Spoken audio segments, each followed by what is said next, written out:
na member siya ng House of Representatives. So, naiintindihan ko yung galit ng mga tao. Eh, yung mismong congressman nga, nahihiya na siya eh.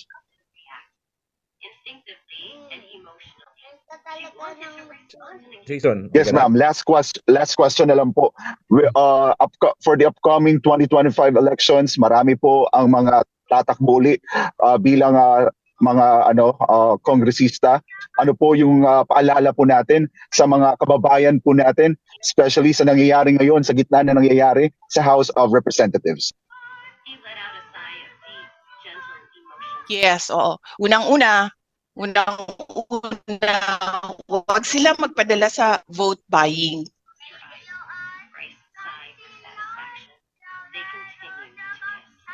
Unang-una, huwag sila magpadala sa vote buying. Ang vote buying ngayon, nakatago na sa pangalang ayuda, nakatago na sa pangalang AIX, nakatago siya sa pangalang AKAP, nakatago siya sa pangalang tupad. So, unang-una, pera nyo yan, pera yan ng bayan. Tanggapin nyo yan. Hanapin nyo ang buong amount doon sa voucher kung ano daw ang natatanggap ninyo. Huwag kayo magpadala sa vote buying. Kasi we will end up in an embarrassing situation na nanonood sa atin ang mga ibang bansa kasi ganito ang nangyayari sa House of Representatives natin. Pangalawa, huwag kayong maniwala sa mga promises ng mga politiko. Tingnan nyo kung ano yung kanyang track record. Kasi ang promise ay hindi pa nangyayari. Sa susunod pa yan. That is a future event. Pero tingnan nyo ang past nung politiko na yan. Ano bang nagawa niya? Ano bang nabigay niya? Ano ba ang promise niya noon na naibigay niya o hindi niya nabigay? And pangatlo, galing ako sa political dynasty ha. Hindi ko inaano yan. Obvious naman yan. Pero hindi dahil galing yan sa isang pamilya ng mga politiko ay automatic na ang boto ninyo. Pag-isipan ninyo kung ano ang kapasidad ng tao na yan bago ninyo iboto. Huwag kayong bumoto dahil sa apelido. Okay? Okay ka na, Jason? Daghang salamat, ma'am. Okay. Next question, Dempsey, Philippine Daily Inquirer. Hi, ma'am. Good evening. You mentioned a while ago about parang tinatamad lang talaga kayo magpunta ng Supreme Court to challenge the hearings. Tama po ba? Na parang ganun yung sitwasyon ngayon. And so, yes, na-discuss talaga, ma'am, na may parang gagawin kayo sanang legal remedy or to go to Supreme Court to challenge this. I mean, what could possibly prompt you to go there already? I mean, hindi pa ba enough na seeing what's happening right now for you to go to Supreme Court? I mean, di ba, parang you mentioned na nga na parang, I mean, from the questions earlier, sinasabi na parang nape-persecute ng araw, won't those be enough reasons for you to go to Supreme Court already and to challenge it? I mean, if you're not going to attend, why not just challenge it to the Supreme Court then? Oo, totoo yan. I think mali ang word na nagamit ko kaninang natatamad. Hindi pa ako fully committed. Hindi ako fully committed na mag-file ng cases. Although lahat ng cases nasulat na ng mga lawyers. It's a matter of filing. In fact, kanina, kami ni Attorney Lopez, we were signing the verification and certification of non-forum shopping. Nagpirma na siya, nagpirma na ako. Inaantay na lang namin na na magsabi ang mga lawyers na we're ready. Everything, all the documents are ready for filing. Pero nasulat na lahat. Yung sa akin lang kasi, parang, yes, tama naman na i-question sa mga korte natin yung ginagawa ng 19th Congress. Pero naisip ko din kasi hanggang June na lang din naman sila. And hindi naman ito kasi matatapos sa June para sa akin. Matatapos ito sa 2028 kung meron ng bagong Pangulo. Kung matuloy man ang election ng 2028. Kasi nandoon pa rin sa isa sa mga discussion and bullet points nila ang charter change. So, kailangan namin upuan ulit again and again ng mga lawyers, but ready sila sa kanilang mga hinanda na cases. Okay.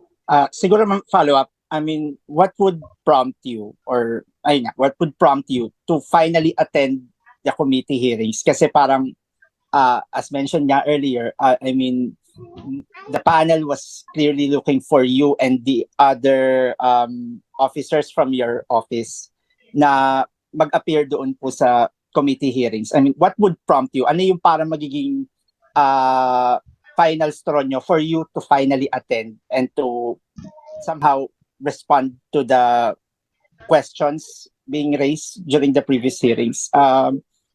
May parang certain move ba na dapat gawin yung House bago kayo umattend po mismo?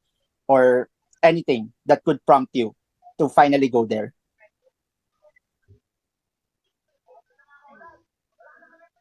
I think the most that they can do is kung ano yung ginagawa nila sa amin ngayon, diba? Dinedetain nila yung mga OVP personnel. So, yan na lang, kanina may meeting kami ng House Sergeant of Arms. Pinapaalis niya ako dito. And then sinasabihan niya ako, because we have to put extra security because the Vice President is here. And then I told them, sir, I am not your security problem. Kasi meron namang akong sariling security. Bayad din naman yan sila ng gobyerno para bantayan ako. So let them be na magbantay sa akin. So you don't need to worry about my security. At sabi ko sa kanya na sabi niya, hindi, kasi baka may mangyari sa'yo dito sa loob. Sabi ko, sir, isa lang naman ang gusto pumatay sa akin, si Martin Romualdez. And I don't think gagawin niya yan dito sa loob ng House of Representatives. Gagawin niya yan doon sa labas. So siguro, harm to the safety and security of OVP personnel. Yan lang ang maisip ko ngayon, top of mind answer. Okay. Siguro ma'am, last follow-up na lang. You said na si Martin Romualdez lang ang may gustong pumatay sa inyo. What made you say that? Oh, because I know him, diba? From the short time na nagkasama kami. I'm a good judge of character. Mabilis ako maka-assess ng isang tao. Okay po. Nagkasama kami sa kampanya. And I'm no psychologist, pero that man has so much baggage and insecurities sa buhay niya. Okay. Yun na ma'am. Thank you. Okay. Okay, thank you, Dempsey. Next question, Kat Domingo, ABS-CBN. Kat? Kat, are you there? Good evening, Vice President. Ma'am, during your first few press conferences with us, you mentioned that merong triumvirate or triangle power of triangle power, something like that. And you mentioned na sa susunod na press conference nyo na babanggitin, particularly some details about the House Speaker and the First Lady. May we finally know ano po to, ma'am? Sit in. Sit in na lang. Sit in. Well, yes, dinidiscuss namin yan kagabi, no? Diniscuss din namin yan kagabi. And kasi, mame-mention ko yung pangalan ng First Lady doon sa mga sinasabi sa hearing. And, alam mo yon, ang gusto lang naman namin kasi lahat sa Office of the Vice President ngayon, magtrabaho. In fact, kung makita niyo doon sa loob, if you're allowed to visit Yusek Lopez, isang buong malaking plastic box ng documents ng trabaho ang ginagawa niya. Ganun din ang gusto ko, that I be allowed to attend my events and go around to talk to the people. Yun lang ang gusto namin. Kaya sinasabi ko, kung pwede sana sagutin ko yung mga tanong doon about sa committee hearings sa ibang araw, because I'm waiting for them to push it para makasagot ako. Sa ngayon kasi kulang pa eh. Para sa akin kulang pa. So I'm waiting for them to push it para ako magsalita. Hindi ako nagsasalita ngayon kasi ang gusto ko nga ituloy na lang nila yung hearing nila at tapusin nila kung kailan nila tapusin para makabalik na kami sa... Ma'am, may we at least know kung anong issue po yung kinakasangkutan nila allegedly? Is it a corruption issue? Is it just a matter of politicking? It's about envelopes na sinasabi. Sorry, ma'am, envelopes? Envelopes. The one with the money, ma'am, does it mean that it may have originated from the House Speaker and the First Lady po? Ayoko na I'm waiting for them.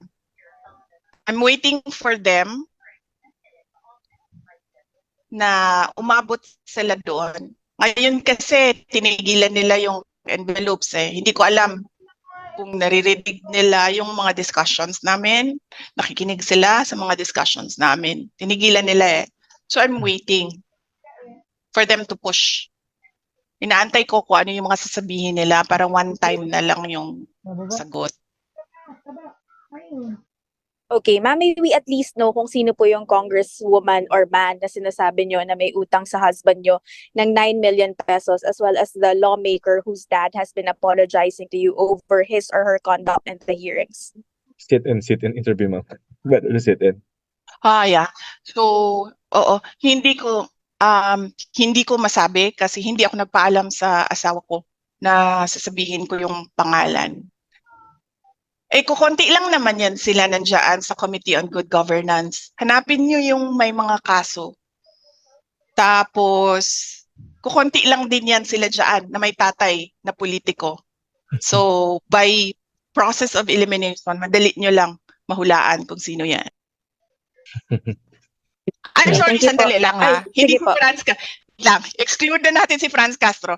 Hindi yan tatanggapin na kaso ng husband ko. Okay, salamat po. Okay, next question after Ms. Kat. Glenn Wego, DZWB, Jemmy Superadio. Glenn. Pasok. Hawi ka na ba? Hindi pa, malayo pa nga eh. Gusto mo ba kantahan kita para at least parang magkasama pa rin tayo? Silent night, all is calm. Glenn Wego, DZWB, Jemmy Superadio. Glenn. Pasok. Hi, BP, maayong gabi. Oo. Magtanong ko lang po sana kung plano niyo po mag-stay dyan until New Year. May kipag-usap po ba kayo sa liderato ng Kamara o PP? Kasi parang kanina naglabas nga sila ng statement na parang nilalabag nyo na yung protocol po nila. Thank you, ma'am. Oh yeah, yes. Actually, pinuntahan ako dito ng Sergeant at Arms. Kanina, nakipag-meeting siya sa akin. We sat down and we talked, and then he leave. And no, I will not leave. Sabi niya, I need to do my job. You need to leave. Sabi ko, ano bang gagawin mo? Bubuhatin mo ako palabas. Sabi ko sa kanya. Sabi niya, hindi naman. I will just escort you out. And then sabi ko sa kanya, I will escort you out of this office. Sabi ko sa kanya. And then he said, again, you need to leave, paulit-ulit 100 times, he said. You need to leave. And then I said na, alam mo sir, ganito na lang gawin natin. No? Yung boss mo, congressman. Yung may-ari ng opisina na ito, congressman. So sir, why not? Sabi ko sa kanya, i-elevate natin sa kanila dalawa ang pag-uusap. Huwag tayo yung mag-usap dito kasi gusto mo akong paalisin. You want to escort me out. I want to escort you out. So meron tayong kumbaga impasse dito. Sabi ko, yung boss mo congressman, yung may-ari ng opisina na ito, congressman. Hayaan natin sila kasi pareho silang congressman. They are both above our pay grade. So yes, pinapaalis nila ako. But no, sabi ko, kausapin niyo si Congressman Pulong Duterte. Thank you, ma'am. Thank And you. then I told them as well. Sabi ko, sir, dagdag ko lang. I told them as well. I told him as well. Sabi ko, sir, alam mo, kami sa Office of the Vice President, sa opisina namin, meron talaga kaming guide for austerity measures, kung ano yung dapat gawin to save government funds. Isa yon sa pagpatay ng kuryente. Sabi ko, naiintindihan ko yan. Kaya nga kagabi, nung sinabi sa akin na papatayin yung kuryente, sabi ko, go ahead kasi meron naman ako dalang flashlight. Tsaka matutulog na ako. Saan ko ba kailangan ng kuryente kung matutulog na ako? Isasaksak ko ba yung sarili ko para makatulog? Hindi naman. So sabi ko, sir, patayin nyo lang yung kuryente. I applaud the House of Representatives for having austerity measures. Sabi ko, sir, kung kailangan nyo i-cut yung tubig, cut nyo lang yung tubig. Wala namang problema yon. Sabi ko, just allow us the charging station. Kasi hindi naman kami magsasaksak sa inyo eh. Naka-charge na yun eh. But apparently, hindi ata pinayagan sa baba yung charging station. So okay lang yon. Doesn't matter. This is one thing na we have to give to the House of Representatives, i-recognize yung kanilang austerity measures, patay ng kuryente at ng tubig. But actually, marami akong suggestions sa Speaker of the House to improve his compound. Mayroon akong mga suggestions. But yes, baka pagbalik niya sa Lunes, ako na yung speaker dito. VP Speaker na tawag ninyong lahat sa akin. Bumalik na siya. I understand, nasa summer ba siya? Summer ba yun? Sabi sa akin kanina. Meron na naman siyang mga vote buying activities doon sa summer. Si JC, tawagin mo ko VP Speaker sa Monday. Thank you, ma'am. Thank you. Next question, Kuya Henry Uri, DZRH. Are you still there? Kuya Henry? Oh, wala na. Okay, next. Lanes Kapanti, GMA News Online. Nasel? Nasel? Wala. Okay, next question, Ms. Jed. JC, hanggang ano oras tayo? Ma'am, last 2 questions. 7:30. Last 2 questions. Okay, thank you. Ms. Jed, UNTV. Evening Jed? po, VP. Yes. Shucks, siya ba yun?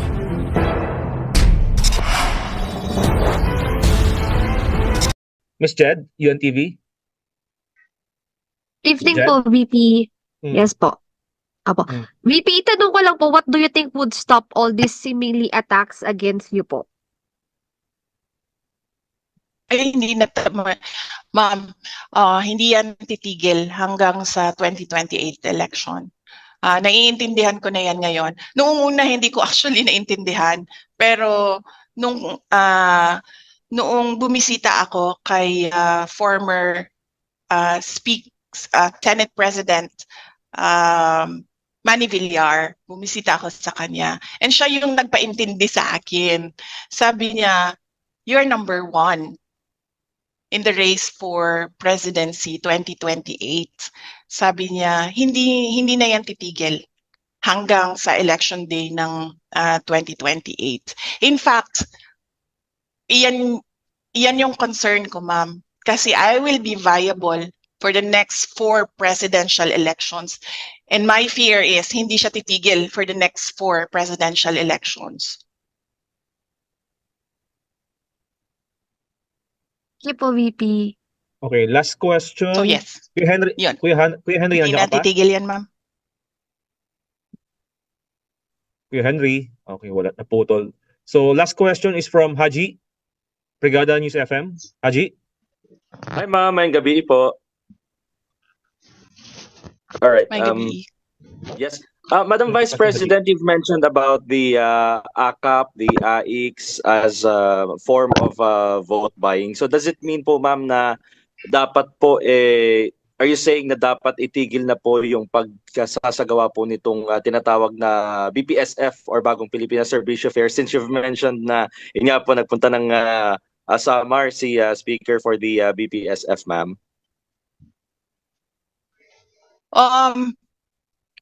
Well, yes, that is a matter no na dapat pag-usapan ng executive department. Kasi clearly, ginagamit naman kasi talaga siya sa vote buying. In fact, noong nakaraang barangay elections, meron akong kausap na isang member ng House of Representatives. And then natanong ko siya, sabi ko, magkano ba yung suporta mo sa mga barangay candidates? And then, sinabi niya, no, I don't give. Binibigyan ko lang sila ng allotment ng wala pang AKAP noon binibigyan ko sila ng AIX and tupad. So clearly sa ganun meron ng parang some sort of admission from a politician na ginagamit siya for vote buying. In fact, noong nakaraang election din ng barangay election, merong nag-file ng case talaga, 'di ba, sa Davao Region. Kasi ginamit siya pambayad sa mga botante. Well, kung ako ang presidente, hindi ako papayag ng ganyan. Kasi para saan ba yan? Di ba para sa mga individuals in crisis? At para sa mga kapos? Ang dami-dami kayang nakakatanggap na hindi in crisis and hindi kapos. In fact, sabi nga nung DSWD, bago lang, di ba? Nagpalabas sila ng news item. Sinasabi niya doon, wag i-politicize ang pamimigay noong kanilang ayuda. GC, I see that certain Dodi and Kat Domingo naka-raise yung kamay nila. Gusto mo ba sila Ma'am, done na ako, i-acknowledge? sorry. Hindi ko lang nababa. Baka hindi lang. Dana po si Kat. Kat is done. Okay. Okay. Dodi?